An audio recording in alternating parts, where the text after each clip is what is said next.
Hello, good day to everybody. Hello to the world. We are here live from the Animateka studio in Šiška, Ljubljana, Slovenia, to talk with the filmmakers. And because of the great quality of the animated documentaries that we received this year for the festival, we decided that we will feature a double talk with the authors in the short animated documentary sections. Today we will talk with the first program, with the authors in the first program, and tomorrow at 3 o'clock we will continue with the authors in the second program. I'm Igor Prassel, program director of the Animateka Festival, and this talk will be co-hosted by Veronika, a great young film critic from Slovenia. And I'm really happy that we have 5 incredible artists and animators and directors with us. We have Valerie Barhart that joined us from Canada with the film Girl in the Hallway. Hi Valerie. We have Romane Granger with the film Richie joining us from Paris, France. Hello, Romane. Then we have Francesco Tortorella, the author of the film The Big Wave, joining from Roma, Italy. We have Sadko Hadžihasanović, the author of the film Kids with Guns, joining from Toronto, Canada. And last but not least, Camila Carter, the author of the film Flash, joining in from Sao Paulo, Brazil. We will start this talk with Valerie. Hello, Valerie. Let's check if we hear you good. Hello. Hello. Hi. This is great, and I was already afraid that you will not join us because it would be too early or something. But it's really beautiful to see you there with Ottawa in the background. I said Toronto again, but you are in Ottawa, right? Yeah, I'm in Ottawa. This is Hogwarts, though. Aha. Okay. Okay, let me read your biography first, and then we will continue. Valerie Barhart is an independent animator and visual artist based out of Ottawa, Canada. Her interdisciplinary practice is exploratory in nature, but revolves specifically around the dynamics of silence and inaction as a form of violence. Valerie earned her Bachelor in Fine Arts from Emily Carr Institute of Art and Design, and as a visual arts major with a studio specialty in printmaking, drawing, and an academic emphasis in decolonization politics and non-Western art. Her art practice made a massive shift into documentary and animation entirely by accident. Valerie taught herself how to animate during production of Girl in the Hallway. Is this all correct, Valerie? Yes, it is. Great. So the first question will be from Veronika. Yeah.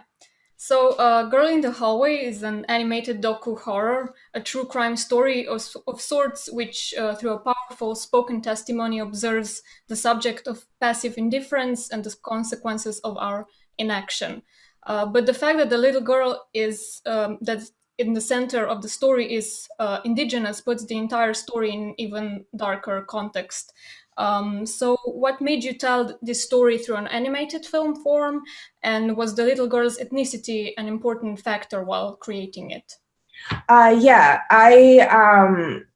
when I heard the story, it had to be a movie, and so I had a choice between live action and animation.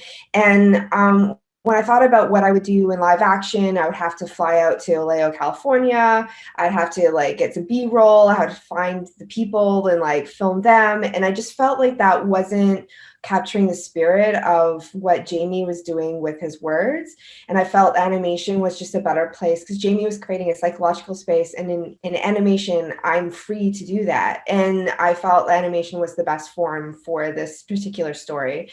So that's why I picked it. And it was really liberating going into documentary as animation because I'm not limited by reality, which was the play to the strengths of the story itself. And I didn't know Sienna was indigenous till I was about 30 seconds into the film. And I was talking to a South African television producer, and she asked me what was the race of the child, because that makes sense in a South African perspective. And upon investigation, I realized she was indigenous, and that did create a completely different vein for me throughout the whole story, for sure. Mm-hmm. Okay, visually, the film has a very unique look that mixes various materials and techniques. I guess you were drawing with crayon, charcoal, maybe chalk as well. You used cutout on different backgrounds as sand, mud, newspaper. Can you tell us more about the creative process behind the film and about the animation techniques that you used and mixed? Yeah, I was trying to have fun with it. I was learning as I was going, so I was experimenting, and I changed up the techniques because it was what would best suit what I wanted to do visually. Because I animated this chronologically in order, so I would go and take like a 15-second like sequence, and then I would really think about what was the best way to show that 15 seconds. And then when I would have that image in my head, then I would go out and figure it out. So it was one part my budget, one part just experimentation, another part just trying to keep myself interested, and the fourth part is it just would fit best with what Jamie was trying to say. But your background in arts helped you a lot by choosing like but still like it's incredible to understand that you learned by doing it. It's kind of like you didn't have any workshop or anybody like telling you any hints about how to animate, how not at all. No, not at all. Like, it's amazing what Incredible. you can do with a library card and an internet connection. All my questions were answered like online, through forums, on Instagram, finding other animators and going, I really like what you did here. How did you do that? And all of them, every single one of them said, yes, I'll answer your questions. I went to Ottawa International Animation Festival every year, and I made a point of like meeting other filmmakers and like studying techniques through that festival. So it was just a combination of Ottawa International Animation Festival, library cards, and the internet. Have you made some tests before shooting it or not? Not even. Yeah, I did. So I would shoot something, and then I wouldn't like it, and then I would just redo it till it looked good. Mm-hmm. And among the techniques that I mentioned, did I forgot about some material, or then like the choice of material? How was it rational or was it intuitive for you? Or It was a rational process because I had no money. So it was just what did I have lying around in my cupboard, right? Like I was using charcoal because I had a lot of charcoal left over from art school, and I still have charcoal left over. I animated a 10-minute movie with charcoal, and I still have charcoal. mm-hmm. Mm-hmm. Great. So just used what I had around. But then just understand it. Then actually, when you were happy with the result immediately, or you needed to show it to somebody in order to give you some feedback before you locked the film? I had no feedback. I just had to use my own opinion. Okay, so let's maybe continue with the story, with the Okay. insight. So the animation is accompanied by a live recording of a poet, Jamie DeVolf, who was also a witness here, whose emotional performance also leaves a strong mark on the film. Following his voice, the animation feels perfectly paced, building up the tension and anxiety. So how did you accomplish such a perfect atmosphere to accompany his voice? And maybe what were you hoping the audience would take from the film? Honestly, I was just trying to do Sienna justice. I was trying to do the story justice. So I spent a lot of agonizing hours thinking about what he was trying to say and his point. He was creating a really psychological space with his words, and I really wanted to elevate that. So I spent a lot of time thinking about that. And what I like about him is how honest and forthright he is. He holds himself accountable. And I feel like having somebody holding themselves accountable in the story would really push people to hold themselves accountable. Because in the film themselves, I directly asked the question, what do you do? Like, I cut those words out of a newspaper and pasted on. I said, what do you do? And I asked my audience that, like, what would you do in this situation? Is there something he could have done differently?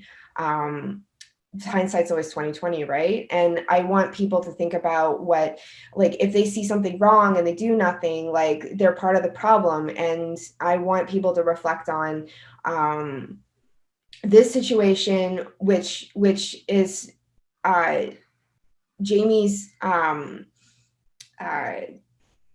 what's the word? Like, skeleton in his closet. Like, this keeps him awake at night. I really genuinely believe that. And I think we can save ourselves from learning from people's experiences, you know?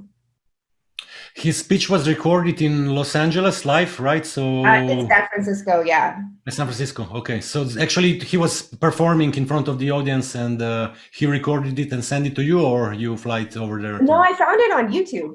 Okay.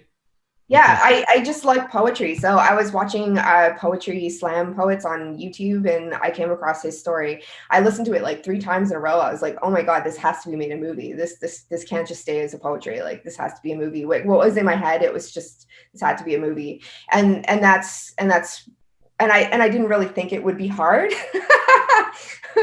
My famous last words, animation is so hard.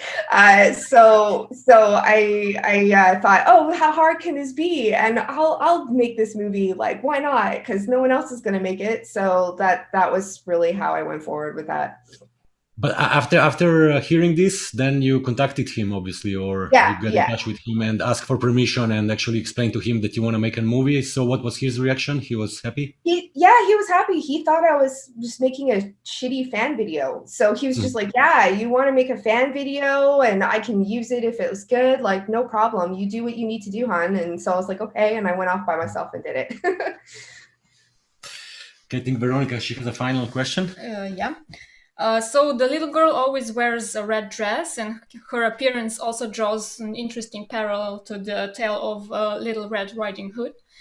So what is the color red meant to symbolize here, and in the context of the little girl, and how did the connection to the children's tale become a part of Diana Fairchild's story? I'm so glad you asked that question, because I don't get asked that question very often. There is symbolic meaning to that. We have Little Red Riding Hood, which Jamie brings up in the first part, is that's the story that gives him nightmares. And this is why Little Red Riding Hood gives him nightmares. And so I went with that as well. So there is that children's tale attached to it. But in the murdered and missing Indigenous women and girls movement, red dress is a symbol to symbolize the victims of these crimes. And so I felt like the two really played well. So when the fantasy of Ziana being safe, that's when she loses her red dress. And then again with Mitzi Sanchez, which is the girl that escaped and was the downfall of this particular serial killer. That's why when she was found, her dress turned white as well. But it's a symbol for MMIW. Okay. And actually, it's like, I guess that your film was not only screened at festivals, but is used also for other reasons, probably like educational, or are you participating in the movement now somehow? Yeah. It's it has my distributor is fantastic, L'Agence de Commerciage. And so I'm distributed in the school system in France, which I'm just so excited about having these conversations that I've had since it's available on Vimeo. I've had teachers in Canada and the United States message me saying that they put that in their classrooms as well. So I'm really glad that I'm reaching a young audience to having ethical conversations about how we relate to each other as a community. So I think that's fantastic. Maybe for the very end, I just cannot not to ask you, because I found like in a feeling of watching your film, I have one comparison to make, and that's Chris Sullivan, the author of Consuming Spirits. Do you reckon? Chris Sullivan? No, I haven't heard of him, but I'm writing it down right now. Chris Sullivan. Okay, I will send you some links because I really think it's kind of because of the rawness and the strong artistic touch. I think you're really close with your aesthetic to what he's doing. It's a little bit more different, but I will send you some links as well. And maybe just you're saying animation is difficult. It takes a long time. It's a hell of a job. But are you maybe now thinking that maybe with your next project you could apply to the NFB to get a proper budget and to make like a film with like as it should be done? Funny as you say that, I am with NFB, so I am doing this properly this time around, and it's such a different experience working with people. And it's really, really nice actually having experts answer questions for me, so I don't have to know everything, which is just really a luxury, honestly. Just so I'm having so much fun, and my next film is animated, and it's a comedy, and it's a lot lighter, and so it's going to be a different vibe altogether, but it's still going to be dark. Great, Valerie. Hey, I cross my fingers and looking forward for your film, and I wish you a lot of success and powerful fight, as well. Oh, thank you so much for having me in the festival. Thanks. Yes, stay with us if you have time. It will be nice to have you. Okay, so we move. Can I have a question? Yes, Can please, I have a question for please. Valerie? Hi, Please, Valerie. Hi. I'm from Toronto, not far from you. I watched your movie and I was really moved because 20 years ago I have a project about missing children, and it's very difficult theme to deal. I think two things. Maybe you have to try to get that film also into the galleries because it has great visual quality as like a video work presenting in non-profit galleries or public galleries, which I'm doing with my movie. Actually, my idea is not only festivals, my idea to show film in public galleries. That's one maybe suggestion. Second thing, just about how do you feel about that balance between strong visual language you have with the drawing, which really has fine art. It's more fine art quality than maybe quality of animation, and text and narrative, which is very strong. How you feel about that? That avoid that you illustrate just the text poetry. Narration is so strong, but your drawing is even more dark and strong. Oh, thank you.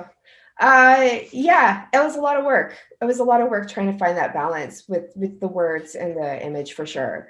I spent a lot of time thinking about that.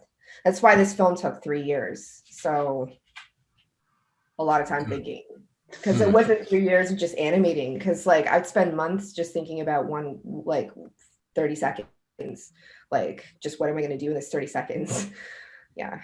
And okay, we have to go on, Sadko, don't get me wrong, but we are limited with time. So hopefully also like you will all get friends on Facebook later and exchange questions and comments.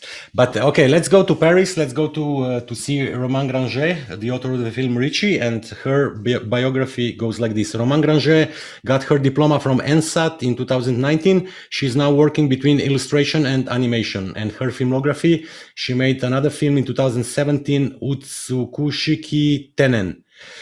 Romane, your biography is quite short. It's really short. Can you tell us a little bit more about yourself and your professional career, or what you are interested in? Yes, sure. Yeah, it's short because I graduated just 1 year ago, so I haven't made a lot of things professionally talking. But since I graduated, I've been working as an animator on a different project, and I'm also writing a new movie and working on a comic book as well. Mm-hmm. Good. Yeah, I think that's it. Okay. So this is a touching story about a daughter and her joyful yet sick father.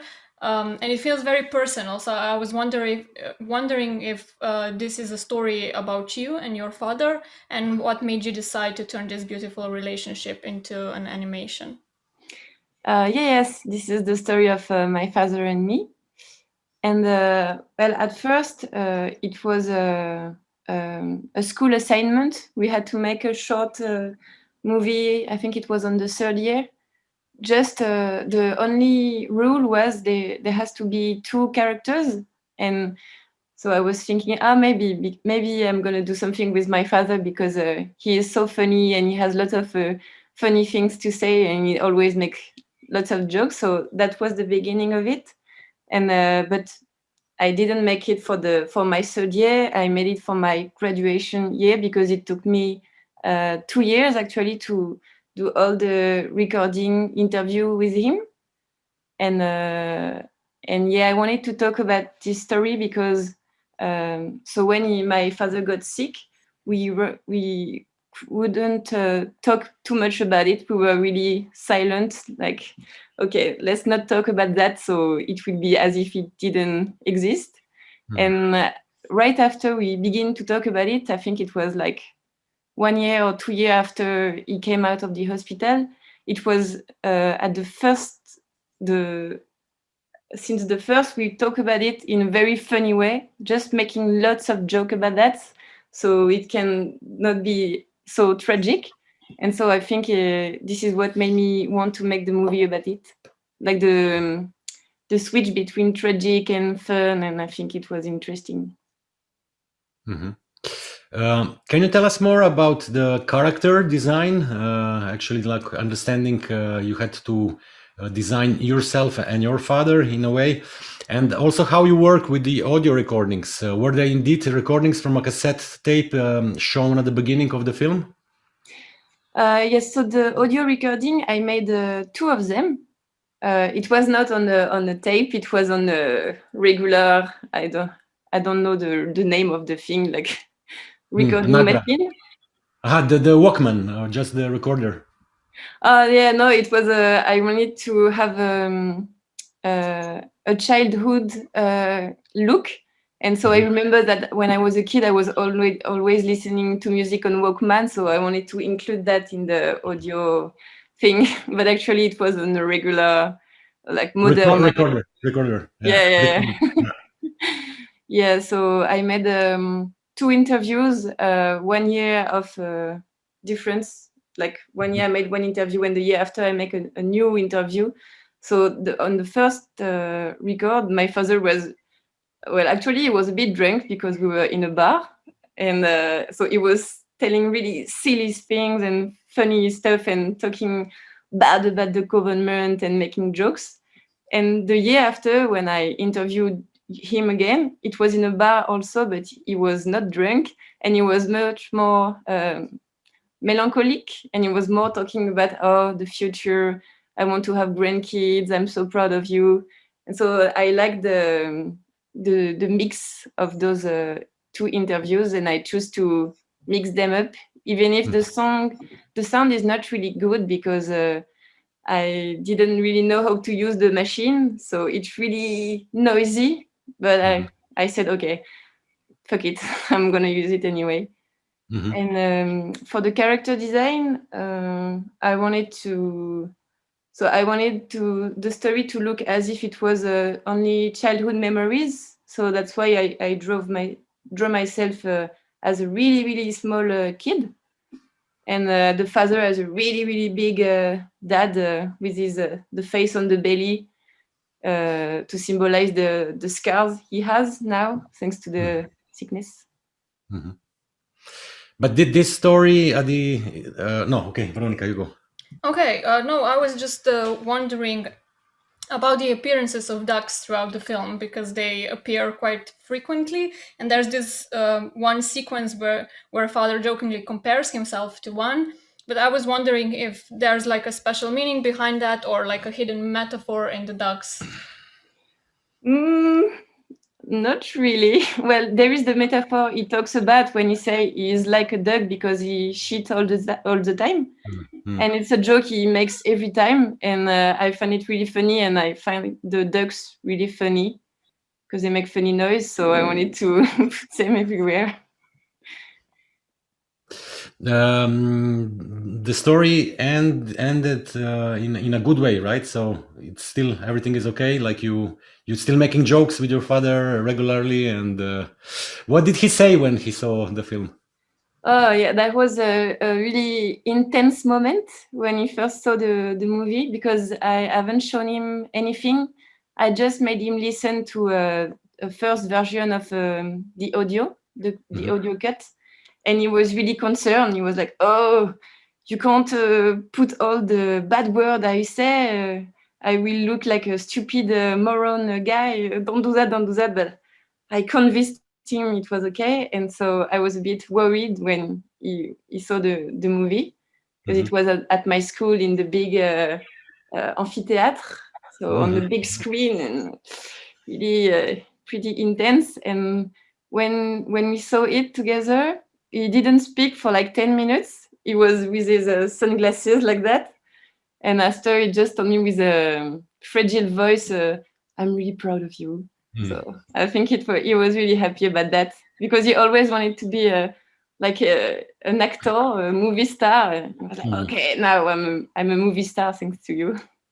I think it's really great what you did, because it's at least at two levels that we can see the story. Actually, it's like one level is this direct story about him fighting his illness and actually being afraid to die and everything. But then on the other hand, also the relation between a father and a daughter, which is really important. And it's kind of it's really nice to see the way how you did it, and that you have a very good relation with a great father, I would say. Okay, so maybe for the end, you already told us that you are already working professionally with animation, but also making a comics. What is it for you? I think it's much easier and better paid to work in illustration and comics in France than with animation. But is this a reason for you maybe to decide about which field you will follow, or you will just do it according to the story that you want to tell? You will choose the right medium for it? Yeah, this is right. I think every story has its own medium. So if you, like I have one story, it really has to be a short film, and another one I really want to explore illustration and bookmaking and this thing like that. So I think I will just follow what story I want to tell, and we'll do things accordingly to that. You have a publisher for the comic book that you are working on? Yeah, it's a really small one, but okay. Good. So maybe see you in Angoulême, or hopefully at festivals around. So I wish you good luck, Romane, and thank you for your great and sincere answers. Thank you. Okay, so we go to Roma, Italy, to talk with Francesco Tortorella. And I would read his biography, which I copied, Francesco, from your webpage. And those are your words. "I love to explore different ways to tell a story and develop new ideas using any kind of media. I provide consulting on creative direction, art direction, project management, technical direction, human resources and recruitment, technical support on location. I started my career as an illustrator and animator. I worked as creative art director and executive director with commercial leading brands and with international broadcasters. My extensive background in production includes successes in multiple roles, from writing and directing to producing animated shorts, music videos, visual contents for international events, commercials, opening titles, and branding for many TV shows. I constantly collaborate with top agencies and award-winning studios all over the world. I'm also founder and partner at Made on VFX, a production company based in Rome." A very professional. Maybe I should make it shorter. So. No, but it's a very professional one, because working in so many different fields and having this feeling that actually your main source of income, it's commercial work. But then I'm really happy that actually you made this great film that is a very important one and authorial as much as it could be. So this is my first question. You are starting the film with showing us a big wave, and a quote from Milan Kundera saying that the struggle of man against power is the struggle of memory against forgetting. Did you had this quote with you from the beginning, or you have added it at the end of the creative process? No. I have it from since the beginning, since I was thinking about the story, actually. Probably because the story is a story of memory, of dark memories, and even the treatment so dark. It's I want to suggest also a kind of memory that re-emerge from the oblivion, from the darkness. Mm-hmm. Okay. Okay, so the story is based on true historical facts about one of the most brutal and powerful criminal organizations coming to power. What drew you to this particular story about Calabria in the 70s and 80s? And how come you chose to tell this complex political story through the death of a common man? So I was born in Calabria. So I remember when I was a child, the mafia war, and there was the military on the streets and stuff. But the other reason because I choose this story is because it's coming from a personal story, from a family story. Actually, that was the homicide of my grandfather, Gennaro, which is the man who I talk in the short film. And so that this fact signed my life and all my family since the 80s.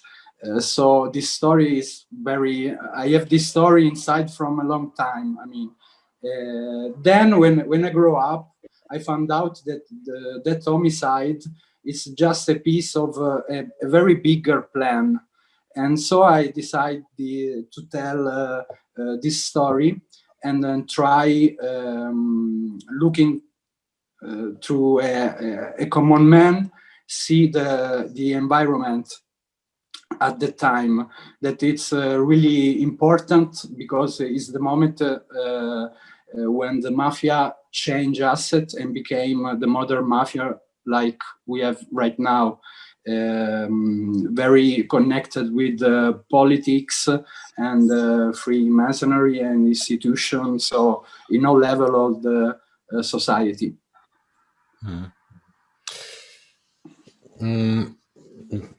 Francesco, the film got many awards, especially at Italian film festivals until now. But did you also got any threat or menace because of dealing with such a theme that it's maybe still like a taboo theme, even not so much as it was maybe in the past?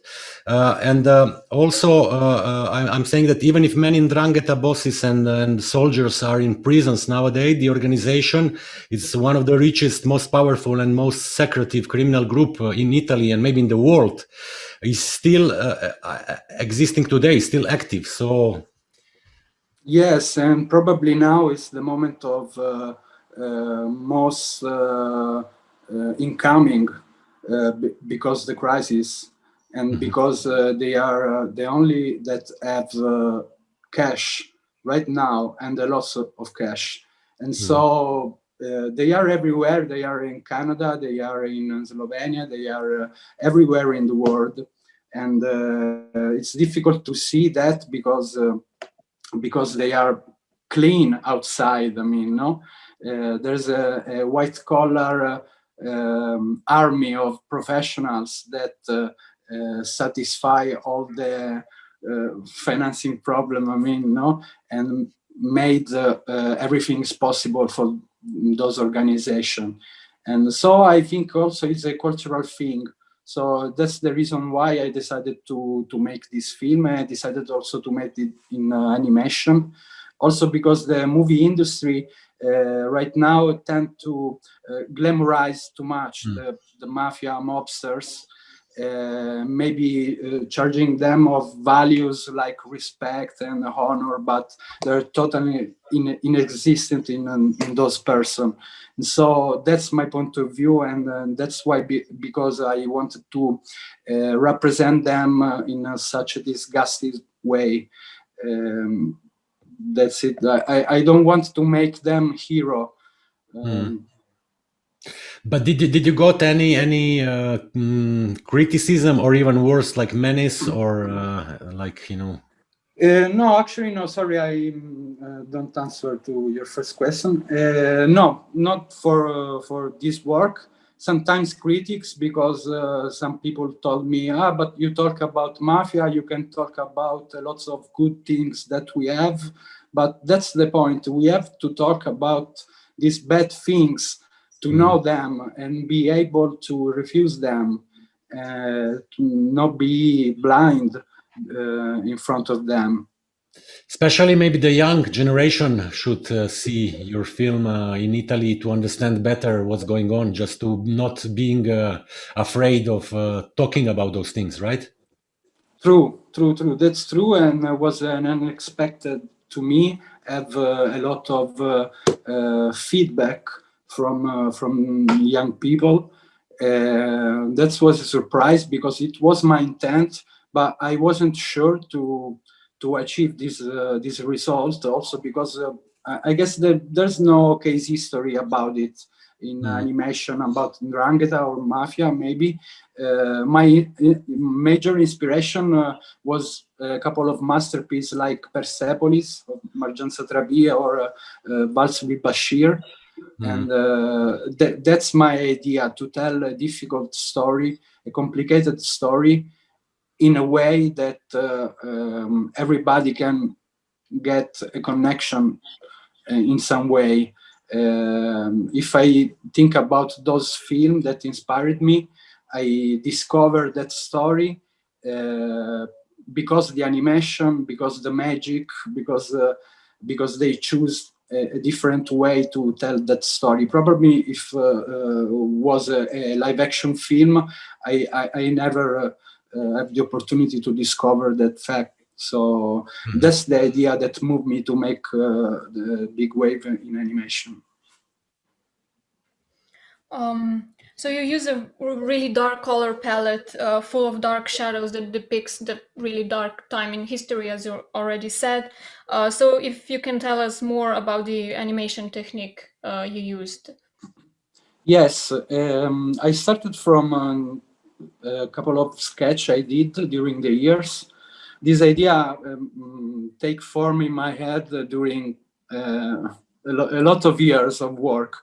I started to think when I was a freelance, and then when I had the chance to make a company, I start to find a way to producing and realize it.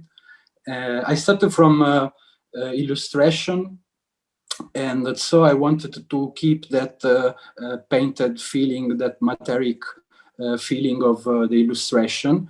And so the techniques was a research that we made in our studio at Made on VFX. And we work actually 6 or 7 months testing different workflow and techniques until we found the right compromise. The compromise we also try to achieve, not the result we have in mind, but we try to find the best compromise to have that kind of 2D handmade feeling, but with a small production and not a lot of budget as we have. And so we mix the 2D environment, like the illustration for the background and the lights effects, and then the characters are made in 3D, and we applied an animated texture on it. We painted directly on the character to give this feeling of handmade. And so that's we're looking for these techniques with having in mind the idea to make a sustainable film. We want to make a full-length animation movie, and so we start from the techniques, because we know that we will not have a really high budget, and so we try to make it more sustainable as possible, but having a good aesthetic, competitive quality. I think also you made a very good job with the casting of the voices. They are really fitting in, and they give really the proper emotion to the story, I think. So, but okay, this now just for the end, maybe the last question. Talking about the reality in Italy, how big is your studio? How many people are working in the studio? Right now, after the crisis, unfortunately, we are just two. Okay. In the in the big moment, we was around 5, 6, and then we expand, depend by the project. And the budget for the film, you got the support from the Italian Ministry of Culture. So what was the budget of the film, if you can tell us? Yes, the budget of the film was around 70,000. Okay. And we get the support from the ministry and Regione Lazio. Actually, ministry still have to give us something. Yes, but mostly we make by our own. Of course, inside the different production, maybe sometimes we stop the production to get some job and then put the money on the production of the film. So was not complicated, but was tough. When you have to deal with the budget. I will finish with this statement that in Italy today there are many very interesting and talented young animation filmmakers, but not so many producers. They will give them a chance to work, especially when they get out of the school, to work on their personal or artistic films. So a lot of them have to find a producer outside, maybe in France. That's maybe the first country where they will go, where also the financial support is the best organized. But do you think your studio can become a new reality which can help to rise the Italian artistic animation production in the future? I hope to give my contribution at least. So okay.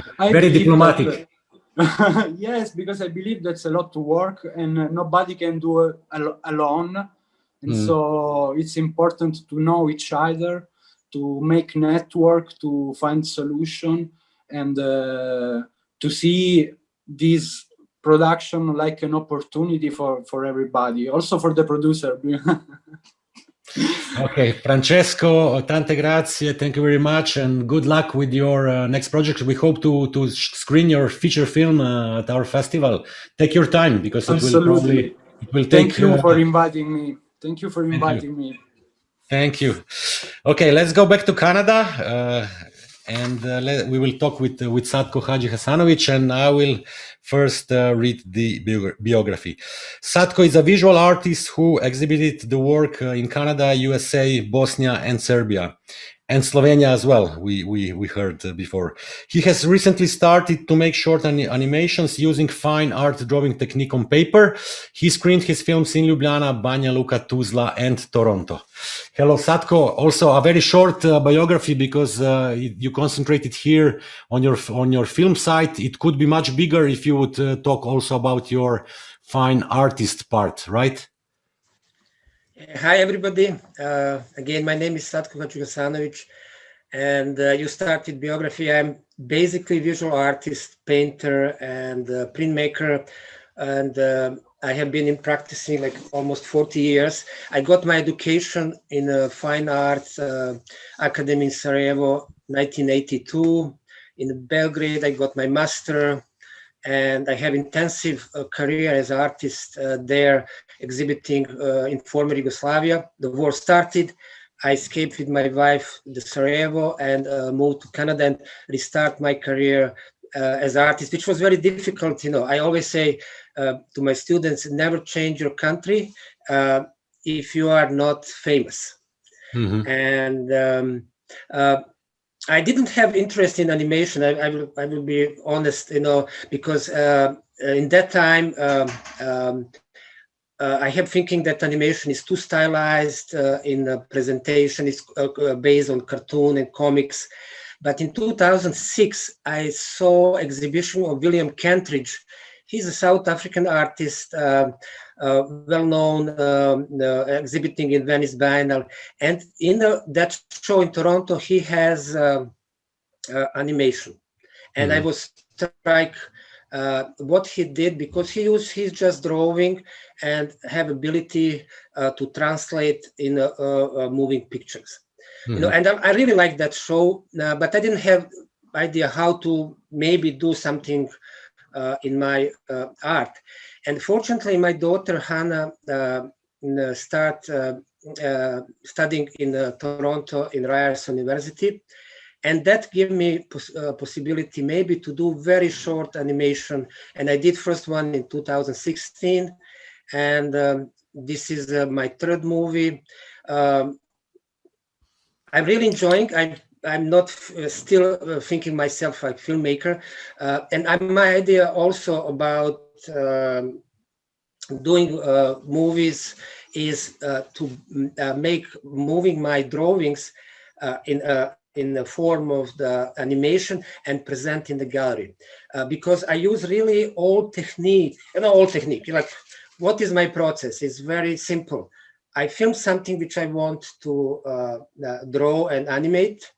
I make stills and I draw 12 stills per second, and drawings really looks like something like this.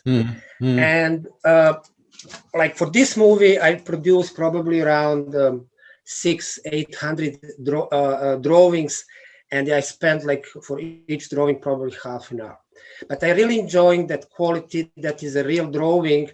And in the end of I had possibility like this summer to exhibit as part of my show in one museum in Ontario, really a museum of fine art. I have screening of the movie, but also I presented my drawings on the wall, which I found very important also to as display, like showcase what's happening behind any kind of animation.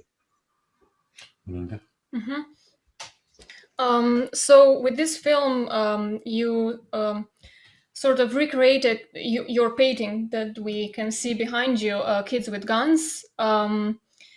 Only here we get a short prequel of the kids innocently playing games before suddenly becoming equipped for war, which seems to be a comment on the modern phenomenon of children playing with toy guns that in a way condone and glorify violence. So can you maybe tell us a little bit more about the children in this film? And was this painting made after a real photography? What happened last year, I got invitation to participate in one festival in Bordeaux in France. And I had already this painting behind me, and the title for that painting was Night Watch. It was inspired by one photo from North Serbia, and it's a photo of kids posing, and they're in a club where they're learning how to hunt, how to use the weapons. I was really shocked with photo. I made that large painting, what you see behind me, in oil, and I gave title after the famous Rembrandt painting Night Watch. Idea was, look, I didn't say who are the kids, where they are, what they are looking after, because they are like in Night Watch. Are they preparing for revolution or for the war, or just is the just children game? And for that festival, I did, and I started for first time stop motion technique, which I never done before. And I spent 1 month doing the same size drawing behind me. And when I finished that, I decided maybe to add other segments, kids playing on the street, but playing in same time, maybe with the toys, like guns or maybe real guns. And the film really talking about a struggle time of the children, sometimes growing on the streets without supervision of parents. Also, I'm fascinated by idea that in our society, when we're raising children, we raise almost in two different ways. If you have daughters play with Barbies, but if you have boys, you give them guns, they are playing the wars, and almost like unconsciously, you're building something in the mind of the kids that when time of the war started, they are ready for the war. And I experienced that in Sarajevo, that how war really shape very quickly everybody. And like in Sarajevo, like first 10 days of war, you see suddenly like young kids just taking guns, like 18, 20 years old, and they are ready for the war. Maybe you go on with the next one.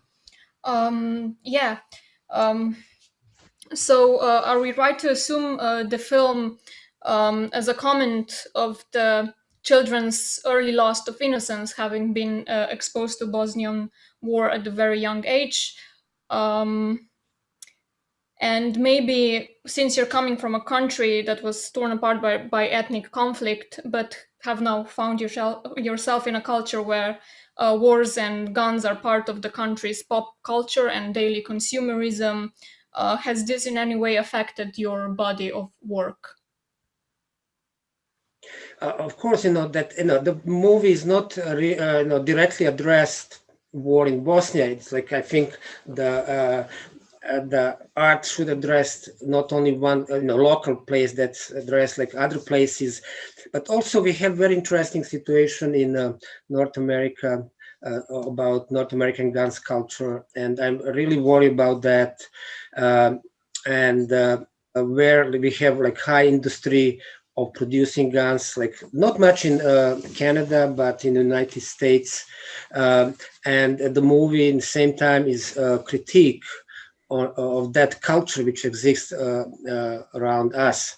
And I think that the movie has that good response, especially because of that, because nobody like to talk about that. And like, for example, like what I have as painting behind, it's more heavier to watch. But I found that animation as a language can be a powerful tool to say and send messages. Like Francesco's movie, I watched on the line, and I found that theme is easier to tell to other people because it has something innocence of the animation, something innocence of the strip, and it's easier to come like closer to the audience if you have like animation as technique, because we always consider, oh, that is animation, that is something funny, but in the moment somebody start to watch that, you suddenly grab audience with very heavy and serious, message in your artwork.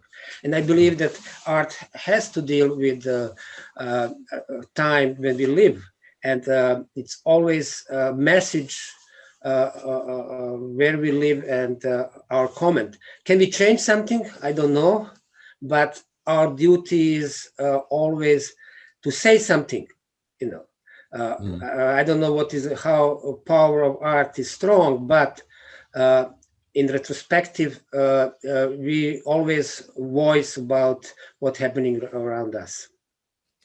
Sadko, when I watch your film, I immediately remembered of another one. So excuse me if I will make this comparison, but I think it's important to say, and especially because of the geographical area.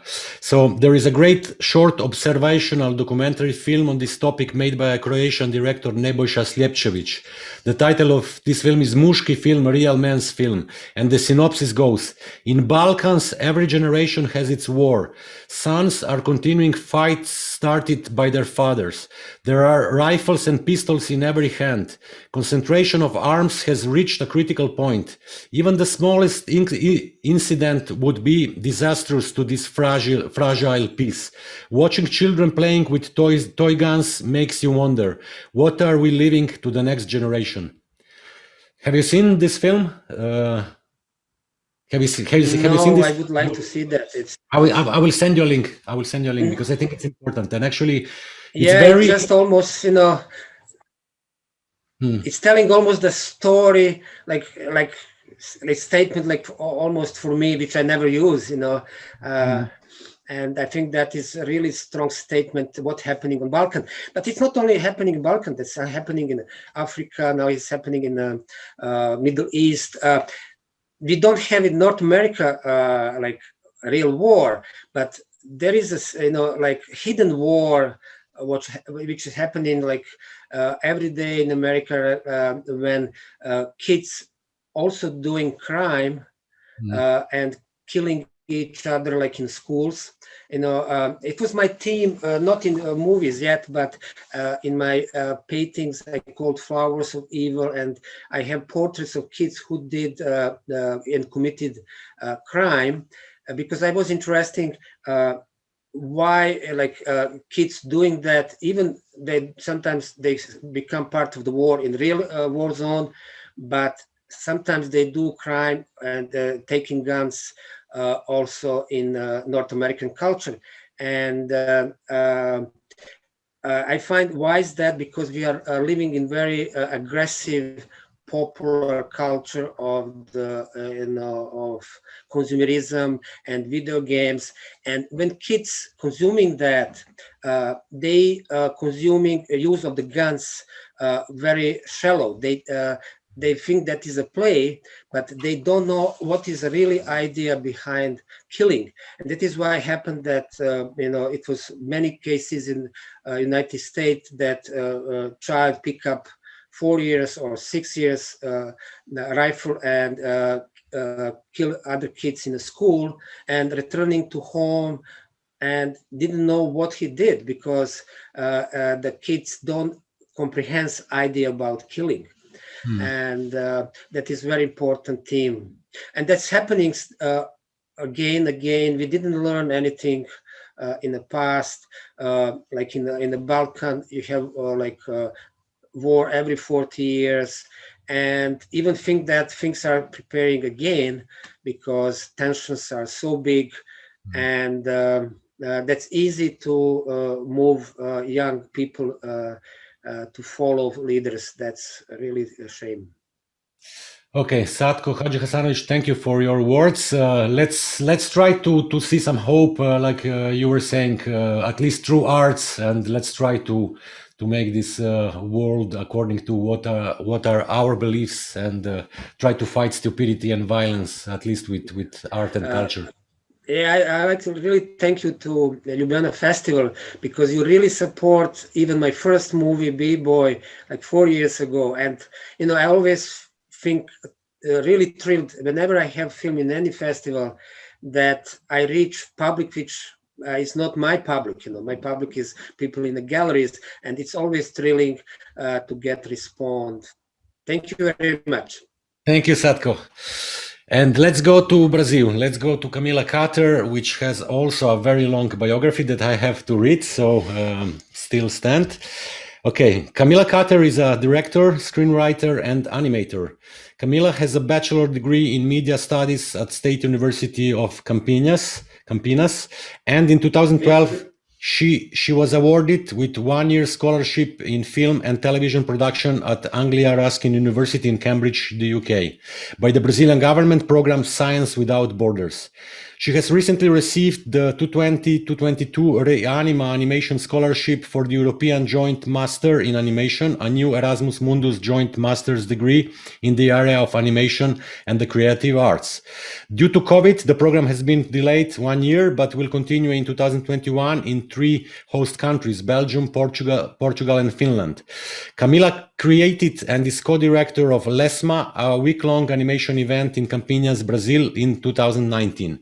She recently directed the animated documentary Carne, a Brazilian-Spanish co-production, which is qualified for the 2021 Academy Awards Oscar and is one of the shortlist for the 2021 Goya Awards. Carne was a finalist for the 2020 European Film Academy Short Film Award. Carne world premiere at Locarno International Film Festival in 2019. The film was officially selected for over 250 film festivals, including Toronto International Film Festival, Annecy, ITFA Documentary Film Festival in Amsterdam, Doc Leipzig, AFI, and Palm Springs Short Fest, among many others. Carne has received more than 65 awards worldwide, including the special mention at Locarno Young Jury, Best Documentary Short Film at Zinebi, an Oscar qualifying award, and Best Animated Short Film at Havana Film Festival, as well as the 2020 Ann Arbor Film Festival Jury Award. It's a very it's incredible. Like actually, it's it's almost your very first film. If I'm not wrong, you made two short stop motion films before, if I'm not wrong. And it's so incredible the quality level that you achieved, which brought a big international success to your film. So I also think because of the very important and interesting story that and message that your film is giving. Were you surprised on so many awards and festival selections at the beginning? Because then later on you get used probably to it. Thank you. Thank you, Igor. Yes, I was very surprised. I'm still surprised. Carne is my first work as a director in animation. I've been working as an assistant and puppeteer in stop motion animation, but this is my first film. So I didn't know much about festivals or where my film could go, or so I'm just discovering everything now, I guess. Okay, so your film is made of 5 segments, each of them capturing an intimate personal story about women's relation to her body. And you managed to include many different perspectives where age and race, but also sexual orientation and gender identity play a role in how one perceives themselves. So did you know in advance what stories you were looking for, and what was the process of finding your interviewees? I didn't know about the stories itself, but I knew about the topics, because in the very first beginning, I did a long research about which topics I would talk about, and usually silenced and taboo themes in regard to our bodies, women bodies. And I created, so the first idea came from the association between the meat cooking points and the women's stages of life. And from that point, I created 5 profiles, each one representing those stages. So it begins on the rare and goes to the well done. And from this ironic association and those stages, I linked each one to a major topic. So for example, in the rare phase, the profile was someone who was fat during childhood, telling a story about this period. So I didn't know which story the woman would be telling me, but I knew the major topic. And the process of finding the interviews, I guess was quite easy in a way, because I guess that every woman has a story to tell about their own body. And we got some reference from friends who knew about the project, and even from the producer and people from the crew. And for example, the second protagonist, she's the best friend of my sister. So some of them are quite near to me, but also there are 2 famous characters here in Brazil. So Raquel Virginia from the 3rd segment. She's a famous Brazilian singer. And also the last protagonist, Helena Inez, she's a very famous actress here in Brazil. And she was considered a muse in the cinema during the 60s and 70s.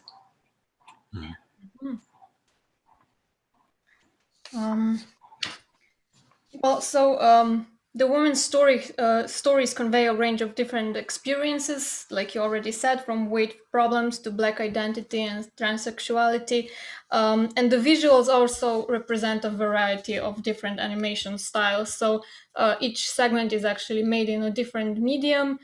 Can you tell us more about each of the techniques used and how such variety was achieved? The animation techniques, they came from the documentary process, because in the very beginning we were supposed to make the film in 2D digital, black and white.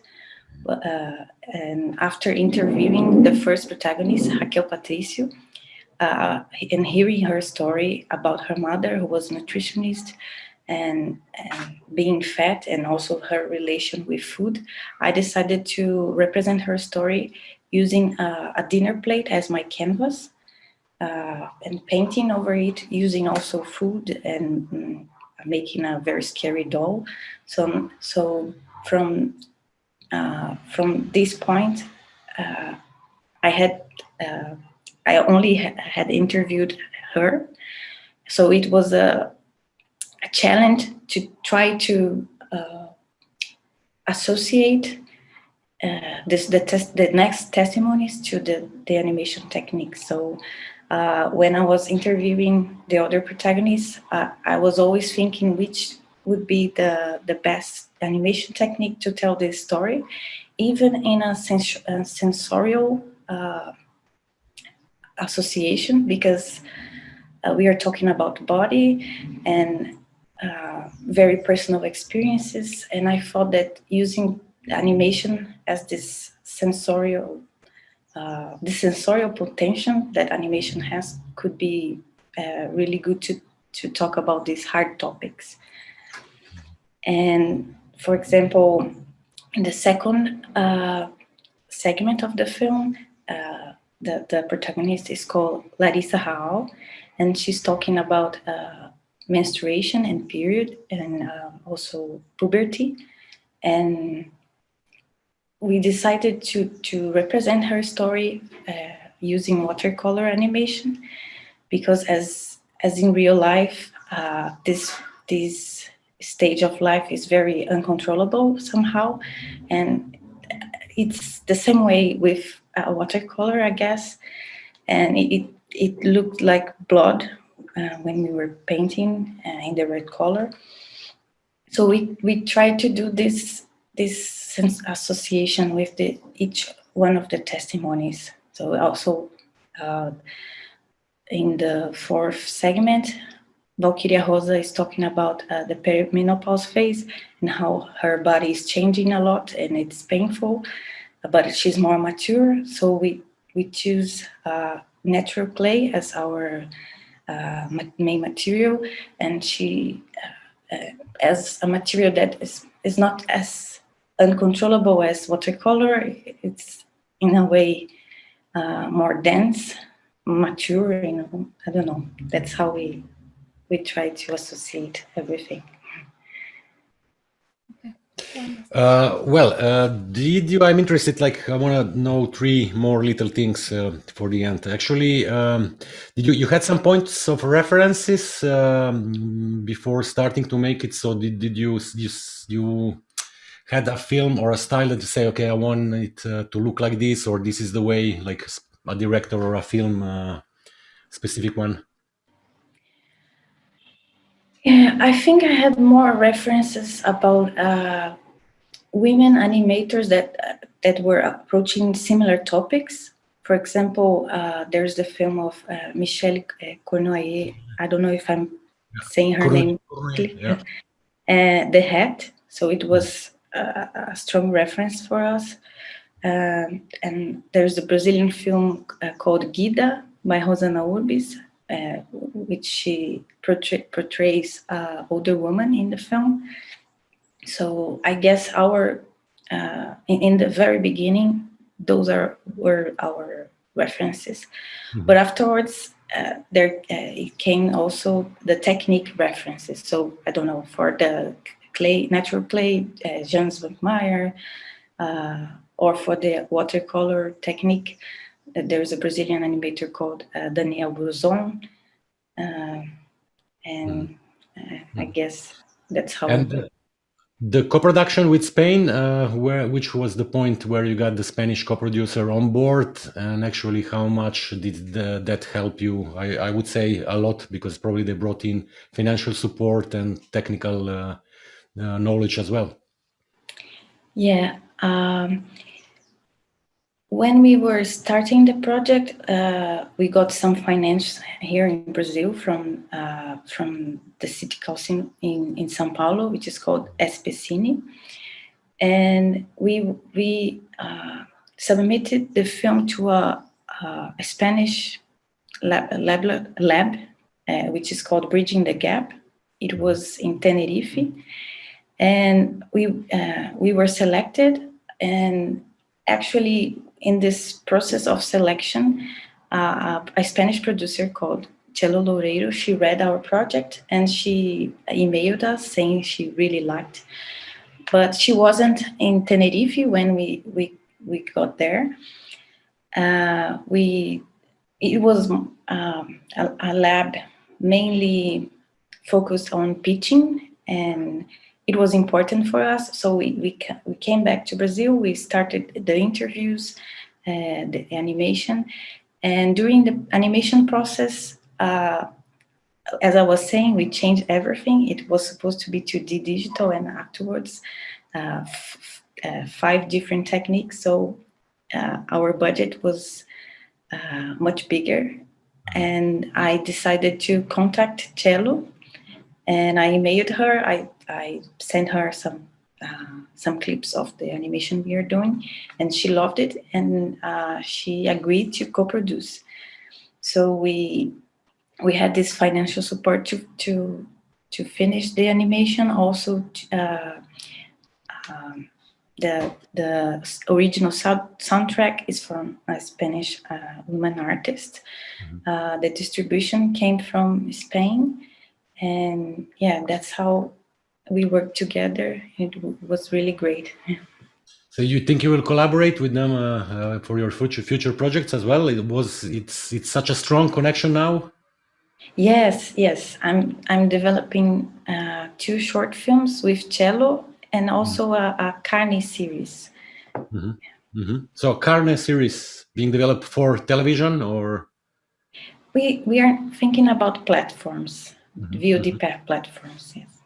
That's great, and I think that you are thinking smart, and actually, with the help of a experienced producer now, what to do and how to go on. Tell us a few words also about this animation event, LESMA, that you created. It's a small festival, if I understand right. Yeah, it's a small festival, and we exhibit curated screenings from other animation festivals from Brazil, and also international festivals. So we started in 2016. It's quite new, and it has 4 editions until now. And I co-created with Samuel Mariani, who also is the editor of Carne. And in each year we have like a special guest, and we hold